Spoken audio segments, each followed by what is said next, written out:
This is the Brave New Coin Crypto Conversation, hosted by Andy Pickering.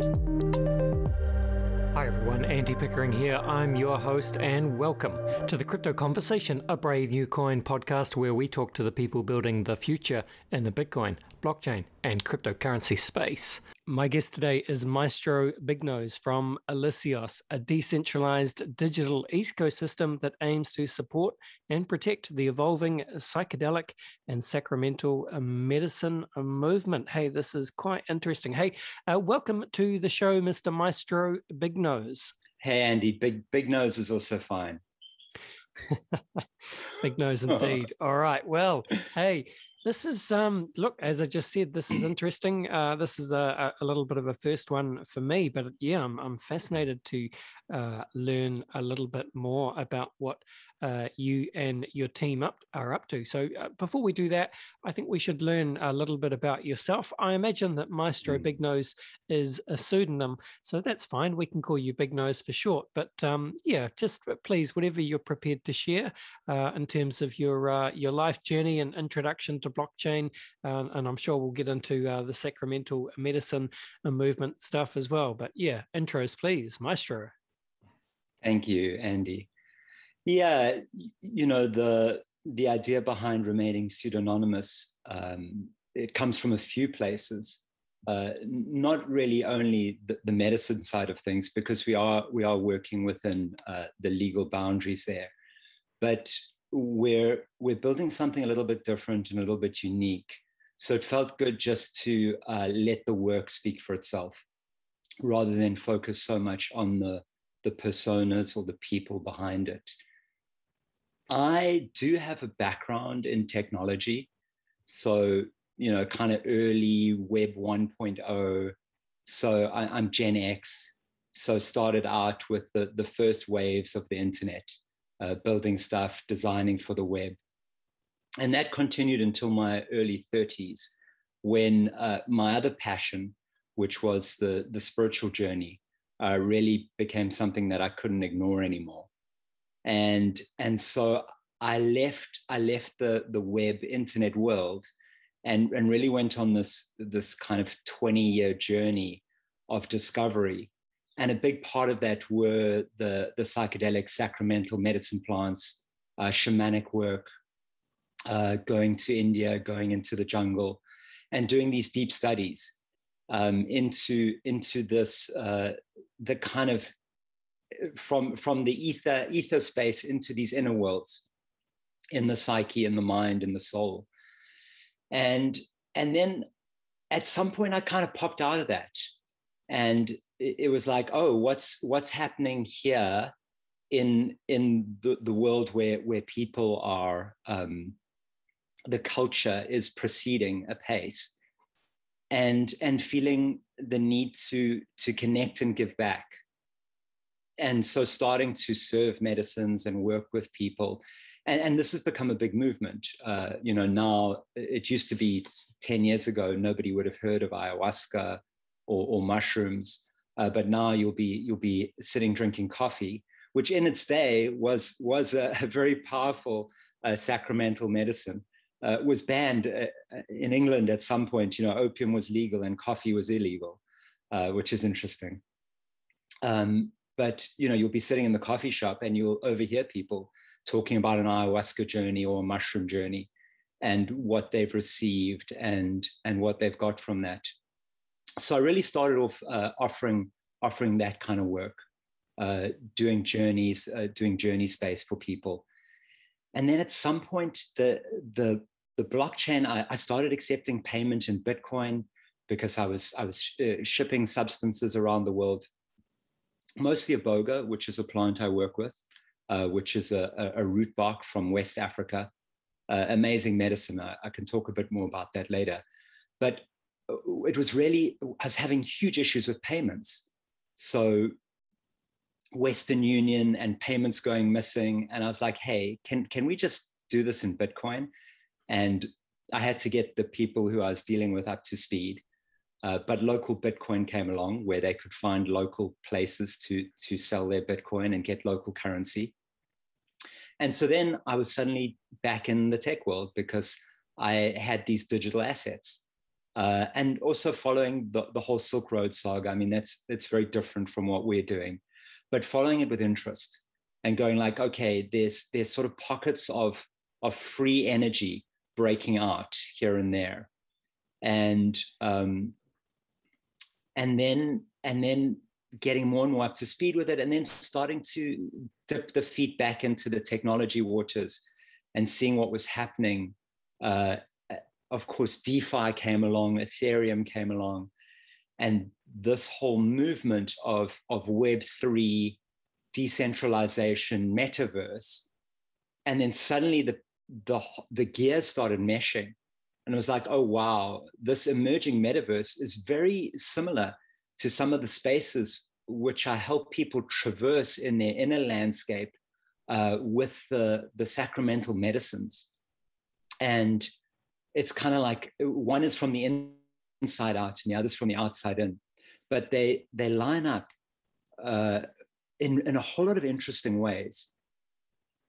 Of course, what the Sacramental Medicines have is they have this 1,000 years of lineage of working with humans, of humans working with them.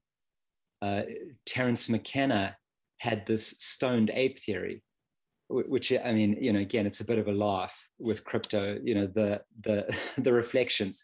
But the stoned ape theory was that our ancestral human-like ancestors, who were these primates, essentially these primates started eating, whether it was psychedelic fungi or other plants, and these plants started activating the neocortex and building more and more linkages, which then led to the creation of modern humanity. So we're going from kind of stoned apes to bored apes, to aping in, Yeah, that's fascinating, Maestro. And yeah, you're right. I'm reasonably familiar with the stoned ape theory, maybe only because I've listened to too many Joe Rogan podcasts in my time. And it is. It's quite a believable theory, and I mean, Terence McKenna would probably say the same thing. And I don't know. It makes sense to me, right? Sort of, that's how, perhaps that's how evolution works. We don't really know, but it does seem to make sense. Yeah. So looking at that, and then sort of seeing this acceleration we have into our culture, which is really, we're starting to dissolve some of the boundaries of who we are and what we are over space-time, with the emerging metaverse and with blockchain, and with moving some of our assets and ownership and our identity into this non-physical space. So seeing all of that emerging, and then at the same time seeing this tremendous opportunity to help the emerging movement. Cannabis is now legal in a lot of places. A lot of companies are producing psilocybin medicine. So seeing that movement happening simultaneously, and just saying like, hey, this ecosystem could really benefit from getting on board with the emerging crypto ecosystem, DeFi and all of that, and just really seeing this opportunity for the two to mesh together. And so that's where, sitting down with some colleagues, the idea of Elyseos was born.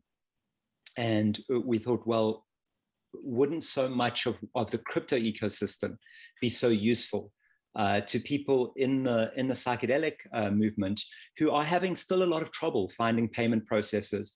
I think I've been kicked off PayPal like 3 times now, and I've given up. Yeah. So a lot of the resources and tools of the crypto landscape are so applicable to this world and so useful. So, and when you were sending this, I guess, organic material around the world, Maestro, and first encouraging, I guess, your user base or clients to use Bitcoin. What kind of, if I can ask, what kind of platform were you using to facilitate, or to meet people? So, I mean, we were just originally it was through Skype, through a web shop, through online web stores, through eBay, through some of the online marketplaces. And how would people are you talking about darknet markets, or would people just find you on sort of the the psychedelic internet forums and those kind of communities and go from there? Correct. So we'd meet on internet forums, psychedelic community, and then people would be like, hey, I'm really interested in this substance. How do I get it? How do I work with it? How do I use it? And then there would be an educational process going on. So sharing a lot of information, having calls with people, and then getting them, sending them the medicine, and then paying in Bitcoin. Got it. And so that kind of starting there. Yeah. Well, there's a few things going on here. So I suppose, broadly speaking, it feels like it'll take time, right? It happens over generations, as I'm sure you can appreciate. But there's a kind of a slow move towards, perhaps decriminalization of various psychedelics, and in various countries around the world there's an increasing view that there is benefit and to a lot of these different psychedelic substances, and there are various studies being undertaken. But again, it's not to say that people don't fall afoul of the law if they're unfortunately caught with these substances, but it's just it's a very slow process, but it is heading in the right direction, do you think? Absolutely. And I mean, so in the US, a few places, Oakland, Santa Cruz, have decriminalized all psychedelic medicine plants. Yes. So psilocybin, iboga, ayahuasca, various cacti. And so often the US is a bellwether. So when the US started with the cannabis movement, a lot of countries have now followed suit. And we see more and more countries now where cannabis is legal to grow your own. Maybe you can't sell it, but you can grow it, you can use it medicinally. And these substances have incredibly complex medicinal benefits, which you can't get through single molecule pharmaceuticals. There's an entourage effect, and there's a whole lot of other things going on. But they're also an amazing set of medicines, sacred medicine plants used for a long time, which are completely legal. So we have one here in South Africa called Scaletium, which is an amazing heart-opening. It's incredible for depression. It's incredible anti-anxiety, and it's completely legal all over the world. It's never been banned. But people need to learn how to use it. So it's not like a pharmaceutical where you just take it and it has one effect. The effects are, in a way, a lot of people in the shamanic world, a lot of people have been working with these plants for a long time. They believe that the plant has an intelligence, right? So it's actually an entity, and they'll speak about it. Oh, the mother ayahuasca was talking to me and she showed me this and she showed me that. And so we're actually connecting with these kind of non-human intelligences, which you really experience when you work deeply with these substances in journey space. You start to see them. And then it brings these tremendous benefits to your life.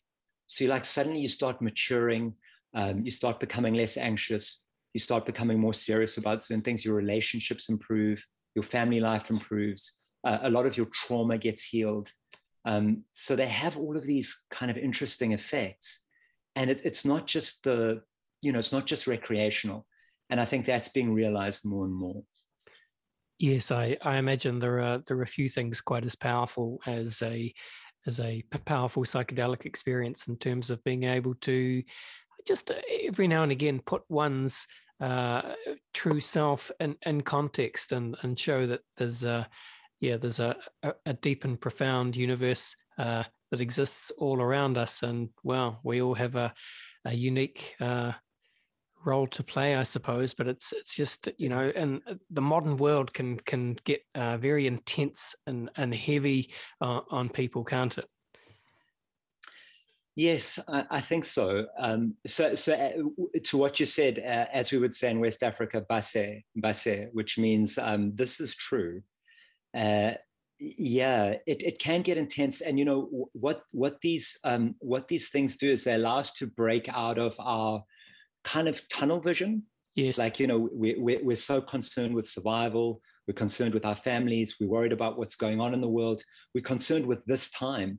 But when we break out, we realize that, oh, this kind of thing's been going on for thousands of years. Yes. This human project has been going on for thousands of years. What we do now has ripples out into the future. And of course, you know, this brings us back to blockchain, DeFi, and this kind of the sense that we have that this is a really important moment. Like, what's going on here is big. It's got huge impacts on human culture and how we're going to proceed with living together, with fairness, with kind of righting the incredible wealth inequality, with all the environmental issues that we're dealing with. And we know somehow that money is at the core of it, right? This exchange of value and how we measure value and the unequal distribution of value, it's somehow at the bottom of how things have gotten a bit out of whack and out of balance. And so we're kind of like going, okay, well, if we can sort the money stuff out, then maybe a lot of the rest of the things with the human experience can start to fall into place. And a lot of the problems that we're dealing with, we can start to kind of fix them. So, you know, it becomes much more, and I think, you know, really the promise of cryptocurrency is much deeper than, you know, us getting a 10x gain on some coin and you know, becoming richer for our families. That's great, and it's fun and it's exciting, but there's more to it than that, isn't there? Of course. Well, look, let's learn a little bit more about exactly, you know, the ecosystem that you're building, and the specific problems that you're trying to solve. So obviously one of those is payments. But yeah, please look, Maestro, explain a little bit more about the ecosystem and how people can get involved and what the purpose is. Yeah, awesome. Thank you. So we're building on Phantom. We've decided that it's a really great chain. It's got really quick finality, awesome low fees, although it's quite busy. It's just being recognized, you know, like this week, literally, it had some big recognition coming on board. So that's the layer one we're building on top of. Of course, we've got a token. It's 10 days live now. So literally just launched. We're on a decentralized exchange called Zudex on Phantom. And so we've got the token out there now, and that's, we're onboarding some vendors. So vendors who's selling, and there's quite a large clear web market for legal psychedelics. And so our first step is to give them the tools, shopping cart plugins, buy now buttons, the tools to use our currency. And the reason for that is, of course, that they could use Bitcoin or they could pay in Phantom. But a certain percentage of the coins that we mint go back to the original wisdom holders. They go back to the shamans, the people who've worked all this time to bring these medicines to the world. So by using Elyseos and paying in Elyseos, you're supporting the medicine ecosystem.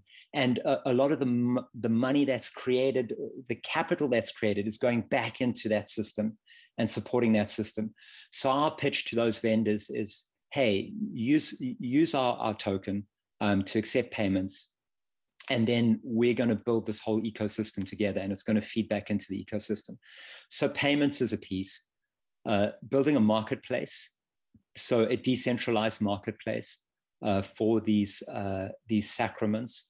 again, having community moderation to keep it legal jurisdiction to legal jurisdiction. So we're not trying to be a Silk Road, although we don't believe in prohibition. So we want to push back against prohibition where it does still exist. And some of our funding is going towards that, towards legal challenge and adjusting that. But in the meantime, we'll have a decentralized marketplace where vendors will be able to offer their products and make sure that they can offer it using things like escrow, using things like reputation management, all this cool stuff that you can do once you have a token and staked tokens attached to it. So, if somebody turns out to not be a good vendor, their stake that they put up to become a vendor can be burned. So there are a whole lot of things that we can do which you couldn't do if people were paying in US dollars, or even, in Ethereum, where the gas fees, it's possible in Ethereum, but the gas fees are difficult at the moment, but that might be solved. So that's going to be a bit of the first rollout, is the marketplace. Then a launch pad.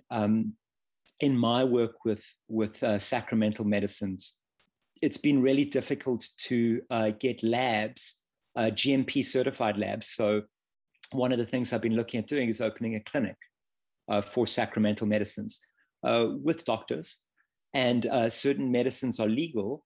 In South Africa, we've got doctors are allowed to do something called a Section 21, which means that they can prescribe any substance to a person. You've just got to motivate it to the Department of Health.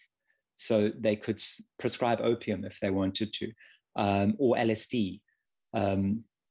So they've got to motivate it to the Department of Health. But one of the requirements is that substance is produced in a lab, which is GMP. It's good manufacturing practice. It's a certain certification which labs have. And the lab has to have that certification. Now, there are very few labs around the world working with psychedelics who have that certification. So funding is needed to get a laboratory set up to get them to go through that certification process. Now, trying to get conventional angel investors or banks to fund that is a very difficult proposition.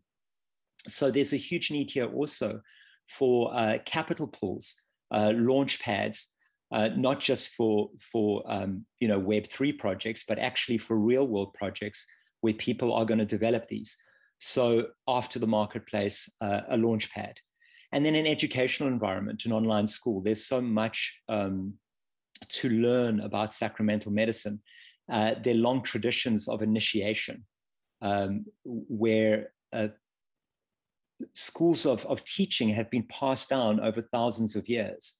Some of these are also now emerging into the mainstream. So to make that wisdom from these wisdom keepers available to everybody around the world who might want to study with some of these amazing teachers in the jungles and in the deserts who've held this wisdom very close, and it's been passed down generation to generation. And some of that wisdom's ready to come out, but the holders of that wisdom, they want to know that it's not just going to be used colonized. There's a huge issue with traditional wisdom and traditional knowledge, especially around these sacramental substances, that they have just been colonized, and then people have made huge profits without giving enough back to the original wisdom holders. So it's handling that and making sure that the teachings are treated with respect and honoring. So really, as we're building, as I said, we're only 9 days launched. So we're still busy building out that ecosystem, but we're seeing all of these pieces as necessary for this ecosystem. And then there's a huge amount of jargon on each side. So the psychedelic sacramental medicine ecosystem has got all of its jargon, and they don't understand any of the crypto jargon. And as we've started launching into the crypto sphere, we're discovering that some of the people who are kind of curious and looking at this ecosystem and what we're building, we're having to explain to them a lot of the languaging and the understandings that are used in the psychedelic and the sacramental medicine sphere. So we're really kind of building this bridge and doing a lot of translation between those two worlds. So it's a big educational exercise all around.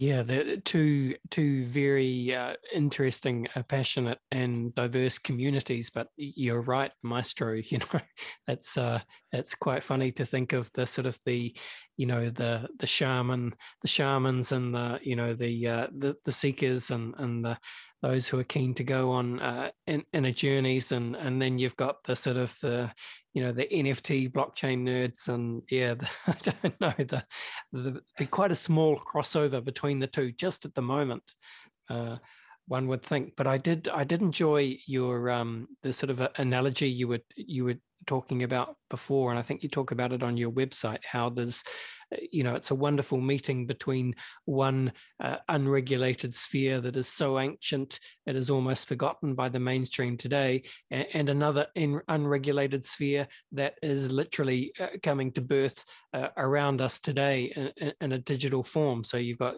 decentralized ledgers and cryptocurrency designed to bypass the legacy system.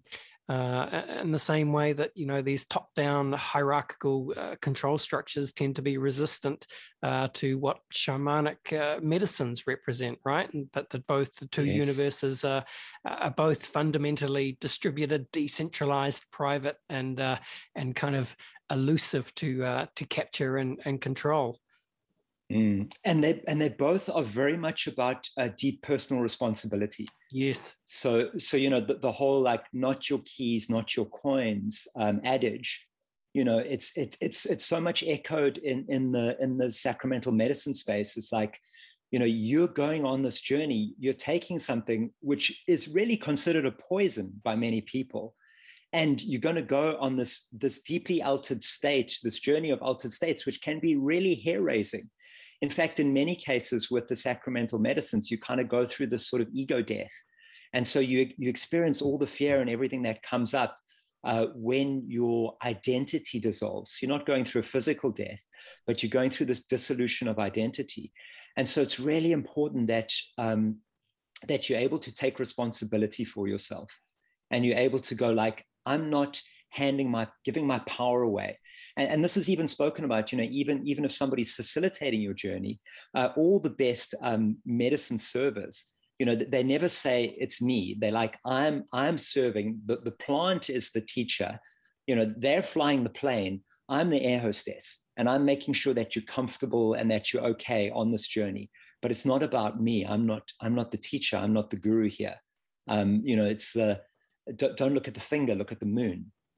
And take responsibility for your own space, take responsibility for your own life, take responsibility. So that's a lot what these substances teach you, how to take radical self-responsibility. And there's a bit of that transmission going on also in the crypto sphere. It's like, be your own custodian. Don't just give it up to a bank you don't know, or don't rely on a government to take care of you.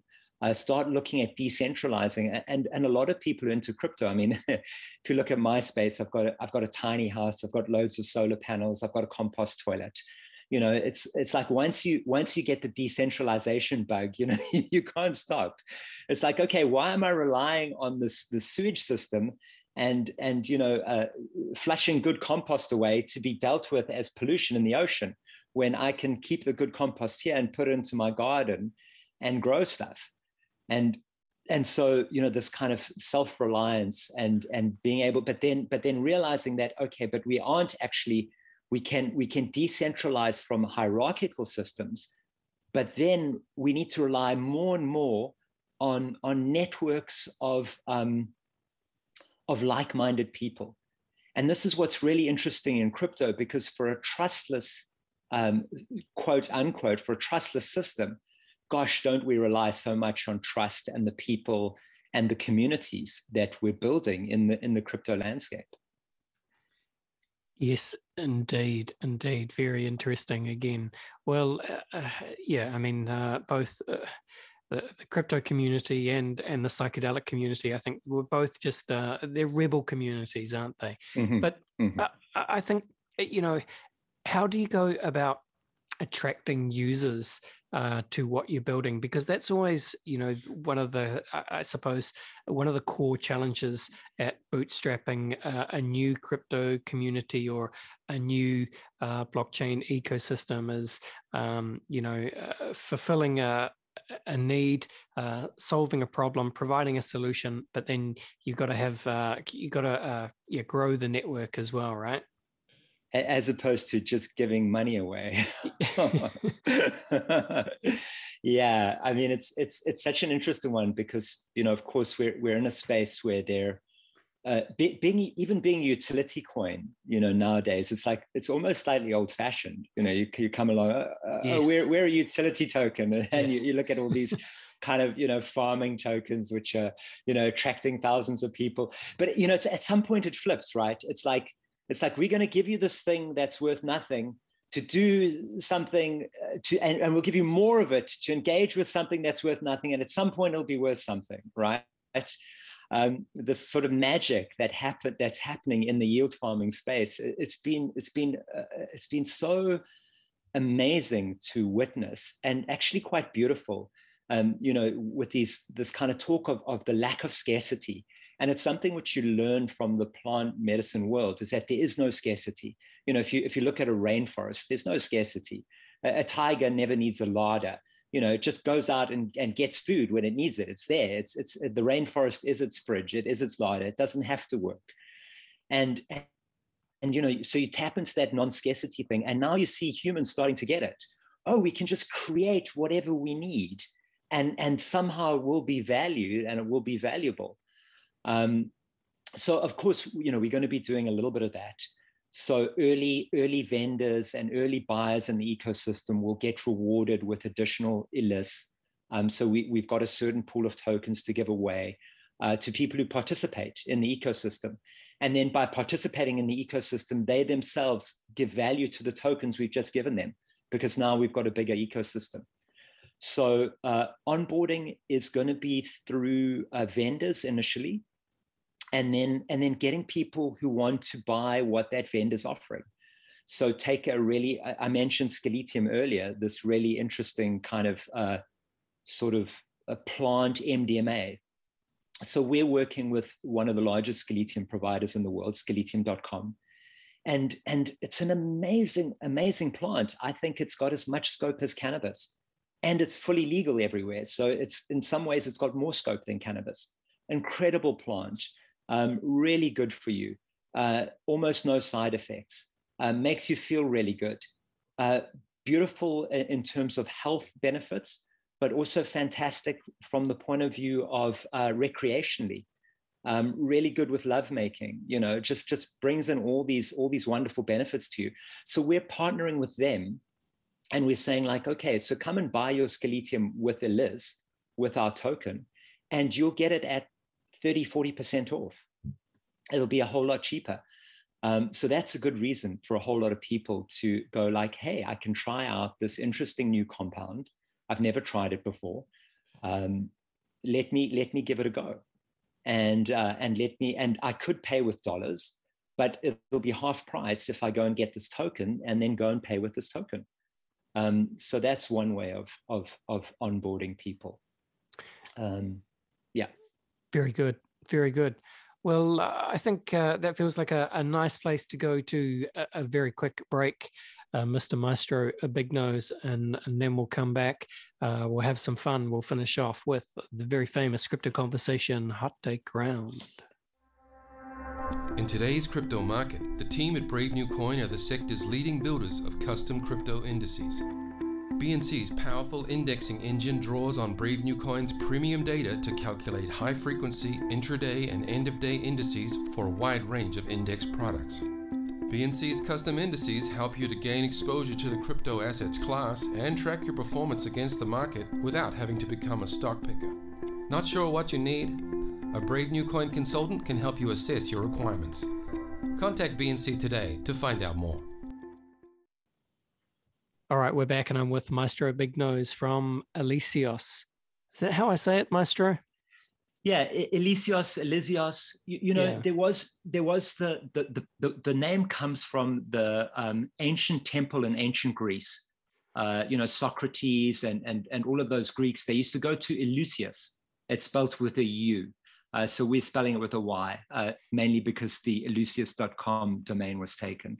But it sounds the same, Elyseos, Yes. Elyseos. Yes. And Now, yeah. sorry, go ahead. I was just going to say it's the Y that's throwing me off from, yeah. Now I understand. Right. Yeah. Right. So Elyseos was the place where a lot of the statesmen and the leaders in ancient Greece would go, and they would go through this initiatory process. And it was an honor to Demeter, the mother goddess, she who represented the earth. And they would go through these rites, and in the midst of the rites, they would drink a beverage called the kykeon. And now the kykeon was a psychedelic beverage. So back in ancient Greece, you weren't fit to be a ruler if you hadn't gone through the initiations at Elyseos and drunk the kykeon. And they said, drinking the kykeon really made you a person. It gave you this understanding of life, and you dropped your fear of death. And so it was a psychedelic journey and an initiatory process that they took people through. And so really, in a way, we're kind of playing off that, and we're talking to that ancient energy of this place where people came for initiation in order to gain the maturity and the wisdom to be rulers. So in a way, Elyseos is it's the temple in the metaverse. It's the place in the metaverse where we're kind of directing the people who are building the metaverse to come and gain some wisdom and get some learning. So that's sort of our role in this whole emerging metaverse gestalt. I love it. Well, in the context of this emerging shamanic metaverse, Maestro, it almost feels a little bit crass to conduct the crypto conversation hot take round with you, but I think we'll do it anyway, because I think you're going to have some fascinating answers to the hot take questions. So let's just get into it. So what I like to do, Maestro, is I like to finish each podcast with a quick round of rapid fire crypto conversation hot takes. Are you up for it? Yes, I am. All right. Let's do it. I want reasonably quick and snappy answers is how we do this, Maestro. Let us proceed. Where would you say that you sit on the Bitcoin maximalist to multi-coin opportunist spectrum? Oh, definitely multi-coin opportunist. Yes. All right. Well, what would you say, though, Maestro? What is your firmest conviction, crypto opinion? That crypto is here to stay, that we are going to have a completely new monetary and transfer of value system. And really, if you're not in it, you're going to be in it at some point. So you might as well get into it now. Quite right. Could not agree more. Here's a curveball for you, Maestro. UBI as a potential fix for AI-induced automation or future wealth dystopia. UBI, good idea or terrible idea? Yeah, brilliant idea.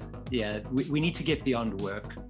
We need to move into the era of leisure and play, and work isn't necessary anymore. We have everything we need. So UBI is great to do it, and just to set a base standard for people. A big supporter of it. Very good, very good. Okay, well, Bill Gates famously said, Maestro, that we tend to overestimate what we can accomplish in 2 years and underestimate what we can accomplish in 10. So look, whatever you like here, blockchain, psychedelics, medicine, the metaverse, what does it all look like in 10 years' time? Oh, good one.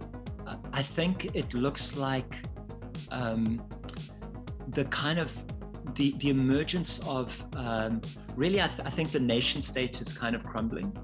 So what we're going to find is the emergence of common interest groups held together by law as code, So governance, I think blockchain-based governance is massive. And in some ways, it's even bigger than the currency thing, than the replacement of money.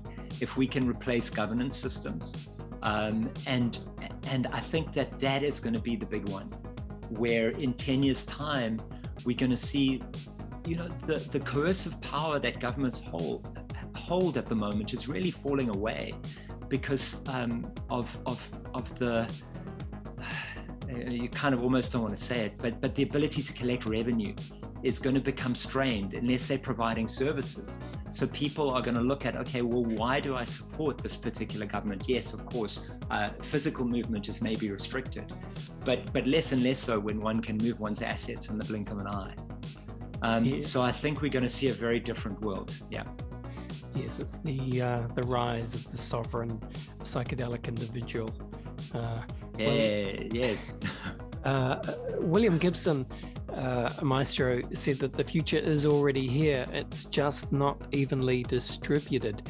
Can you think of an example of the future being here right now, but most people just aren't really aware of it?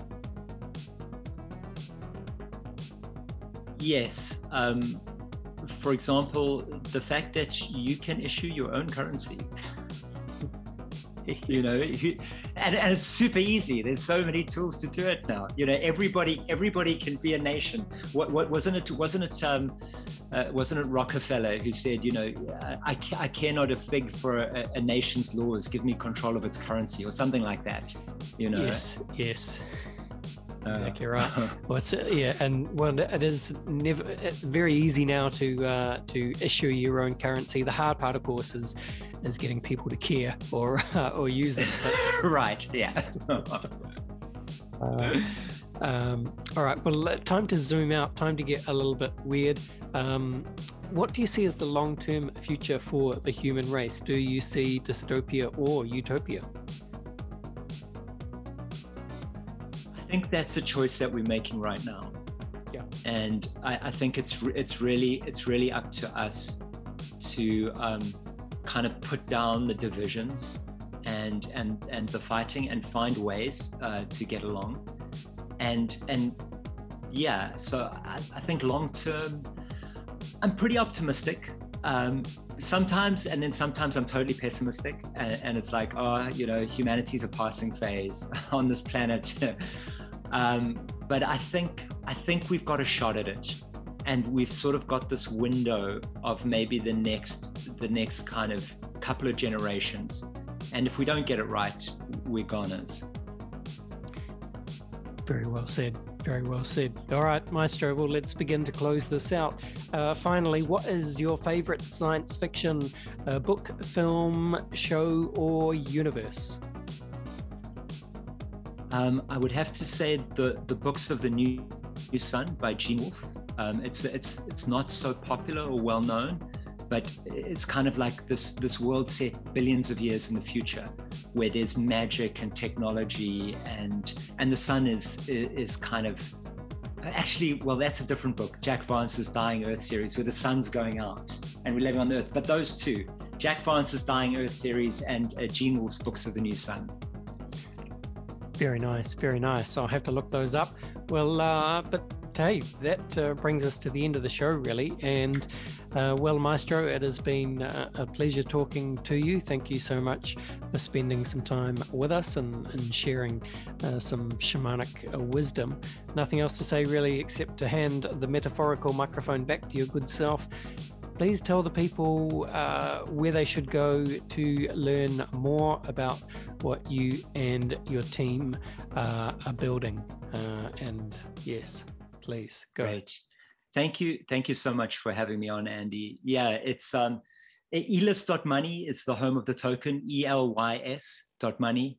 Elyseos, ELYEOS.com is the home of the ecosystem. We're live on Zoodex. The ticker symbol is ELYS, and Zoodex is a DEX on the Phantom network. We're busy building like crazy. We're rolling out updates every week.